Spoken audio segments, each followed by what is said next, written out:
2026లో గానీ, 2025లో గానీ మనం ఎక్కువగా విన్న పదం ఏదైనా ఉంది అంటే అది కర్మ. దాన్ని మనం చాలా ట్రస్ట్ చేస్తున్నాం. అదే మనం 2024, 23, 22, 21 చూసుకున్నట్లయితే మనకి కర్మ అనే పదం చాలా తక్కువగా వినపడేది అండ్ చాలా కొద్ది మందికే తెలుసు.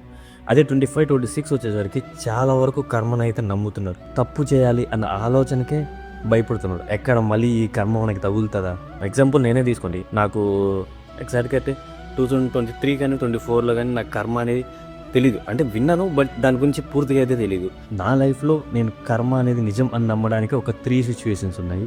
అవి చాలా స్ట్రాంగ్‌గా నాకు తెలియజేసి కర్మ అనేది ఖచ్చితంగా ఉంది అనేది. ఫర్ ఎగ్జాంపుల్ మనం పాస్ట్‌లో ఏదైనా ఒక మిస్టేక్ చేసుంటాం. సిమిలర్ మిస్టేక్ ఇప్పుడు మన పైన అప్లై అయ్యి మనకి ఎవడో చేసినట్టుగా చేసిన తర్వాత ఆ పెయిన్ ఉంటుంది చూడు, ఆ పెయిన్ మనం ప్రీవియస్ చేసిన మిస్టేక్‌ని గుర్తు చేస్తది. అంటే మనం ఏ తప్పు చేసినా కర్మ అనేది ఖచ్చితంగా ఉంటది.